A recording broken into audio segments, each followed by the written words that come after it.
galera, a luta pela sobrevivência sempre foi uma parada complicada. Mas e daí? Quem sobreviveu deu origem a quem?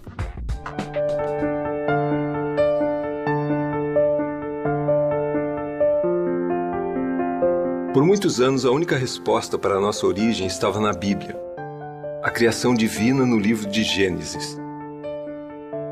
Charles Darwin escreveu um livro chamado Origem das Espécies, que contestava essa teoria e afirmava que as espécies nasceram por processos inteiramente naturais. Mas de onde viemos? De quem somos descendentes? Desde então, a ciência procura cada vez mais longe respostas para a nossa origem. Uma parte dessas respostas encontra-se no Rio Grande do Sul.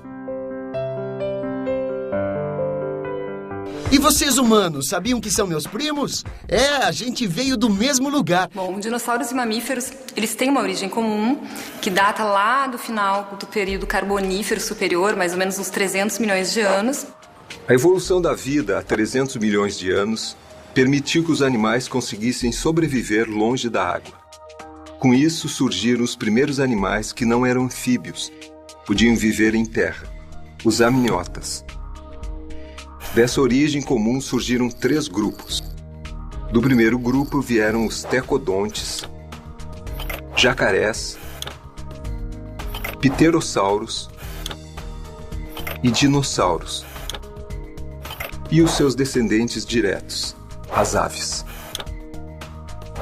O nome do dinossauro, então, vem da união de 2 termos, que é deinos, que significaria terrível, e sauro, que significaria lagarto.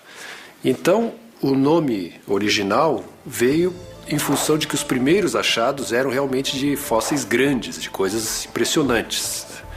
Então ficou esse nome generalizado dinossauros para todos, embora existam dinossauros não muito maiores que uma galinha, além daqueles gigantescos animais que se conhecem. Depois que eles surgiram aqui no sul da América do Sul, se espalharam por todo o planeta e se diversificaram numa enormidade de formas e tamanhos diferentes. De um desses grupos de dinossauros, os representantes atuais existentes são as aves. Então, olha a estrutura dos ossos, das patas, de uma galinha, por exemplo, é muito semelhante à estrutura correspondente desses primeiros dinossauros. Parente das galinhas? Estão me olhando por quê? Vocês são meus primos, esqueceram? Como todos os dinossauros, mesmo os primitivos, são bípedes. Então, inclusive, aqui a gente já tem a pata dele que mostra uma coisa muito típica nos dinossauros, que é a redução no número de dedos.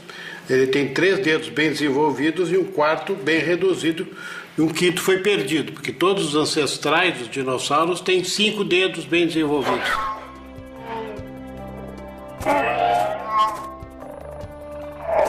Claro que não vai comparar uma galinha com aqueles saurópodes pescoçudos, que aí é um dinossauro que já derivou para um outro lado, mas aquele plano básico dos dinossauros de serem animais bípedes e ágeis, é o que se mantém nas aves atuais. Falaram tanto das galinhas que os caras descobriram que existia dinossauro com pena. Dá pra acreditar? Bom, os dinossauros com penas são uma descoberta um tanto quanto recente, Se a gente pensar, as primeiras publicações vêm da década de 90, principalmente de materiais lá da China. E a presença dessas penas em várias espécies de dinossauros tem mostrado, então, que isso não é uma característica exclusiva das aves e que as penas, então, surgiram antes, da primeira ave aparecer no registro fossilífero. E as primeiras penas que surgem não são penas complexas como essas que a gente conhece, são pequenas plumas, uma plumagem que cobriria, o corpo desses dinossauros, mas ao longo da evolução dos dinossauros a gente já tem dinossauros com penas bem vistosas, Inclusive, quando se faz as reconstituições desses dinossauros com penas, se faz eles bem coloridos, com penas de várias cores, à semelhança das aves atuais. Ainda bem que não é o meu caso. De uma variação do grupo que deu origem aos dinossauros, surgiram os lagartos e as cobras. O segundo grupo deu origem somente às tartarugas, como conhecemos hoje. Já o terceiro grupo se dividiu em 2: sinodontes e dicinodontes. Estes são os dicinodontes, são animais herbívoros que surgem no final do período Permiano, mais ou menos 270 milhões de anos atrás, e que sobrevivem até o final do período Triássico. É uma linhagem que não tem nada a ver com a linhagem dos dinossauros, portanto eles não são parentes dos dinossauros, e eles são parentes dos mamíferos. Então a gente tem essa linhagem que vai culminar nos mamíferos. Os dicinodontes têm esse nome porque tinham duas presas, que eram seus únicos dentes. Para triturar os alimentos, eles tinham, além das presas, uma estrutura na boca semelhante à das tartarugas. Eles são animais bastante diversificados, são encontrados em várias partes do mundo, né, mostrando que estavam muito bem adaptados a diversos ambientes. Ninguém sabe exatamente como era a reprodução dos dicinodontes, já que nunca foi encontrado um ovo desses animais. Se pensa que eles deveriam ser ovíparos, como alguns mamíferos primitivos. E a gente tem na nossa exposição aqui um representante adulto e circundado por 9 filhotes, né, da mesma espécie, que possivelmente foram mortos durante algum evento de soterramento da sua toca, né? Então não tiveram tempo de escapar e morreram todos ao mesmo tempo, no que a gente chama uma mortalidade catastrófica.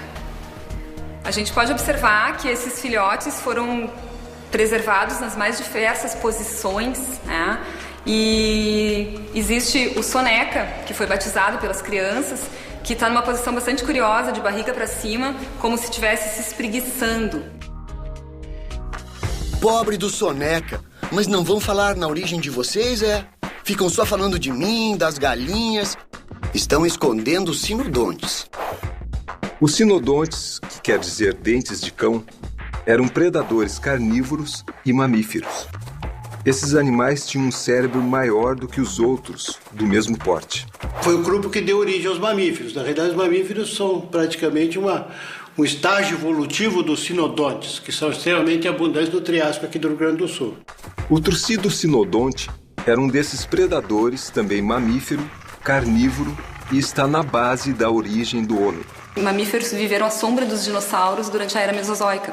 Só depois da extinção dos dinossauros é que os mamíferos irradiaram rapidamente e se distribuíram no planeta todo e se diversificaram nessas ordens todas que a gente conhece aí. A origem dos nomes dados aos dinossauros encontrados no Rio Grande do Sul está relacionada a diversos fatores. O nome Guaíbasauro, por exemplo, se deve ao fato desse fóssil ter sido encontrado durante as escavações do projeto Pro-Guaíba. Já o Sacissauro recebeu este nome por uma característica muito especial. O nome Sacissauro vem do fato de que o material mais abundante que a gente tem crânio, tem coluna vertebral, um monte de material, mas os ossos mais comuns são fêmures. E dos fêmures, entre os fêmures a gente tem 19 fêmures direitos completos e nenhum fêmur esquerdo completo, embora existam fragmentos, muitos de fêmur esquerdo quanto de fêmur direito. Então, mas esse bicho tinha uma perna só? Não, né? É uma questão de fossilização, que inclusive muitos desses ossos têm marcas de mordidas de dinossauros carnívoros. Então, pode estar relacionado também a isso, a predação. A origem do homem é uma eterna busca que se explica a cada nova descoberta. Somos apenas um estágio desta evolução.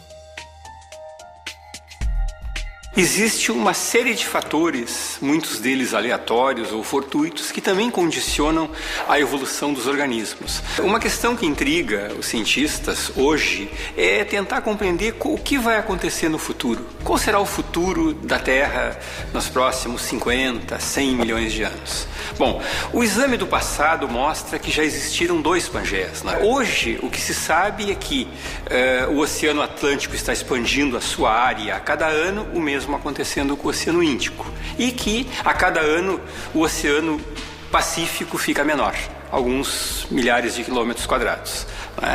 Mas se pensa que em algum momento no futuro haverá uma nova inversão da movimentação e o continente e o Oceano Atlântico vai passar por uma fase de fechamento, o mesmo acontecendo com o Oceano Índico, e é possível que daqui a uns 100, 150 milhões de anos se forme um novo Pangaea, um terceiro Pangaea. A evidência de que não só os dinossauros, como também os mamíferos tiveram origem aqui, no sul da América do Sul, surpreende o mundo e nos leva a entender melhor quem somos. Mas o processo evolutivo não acabou. O que o futuro reserva para a nossa espécie?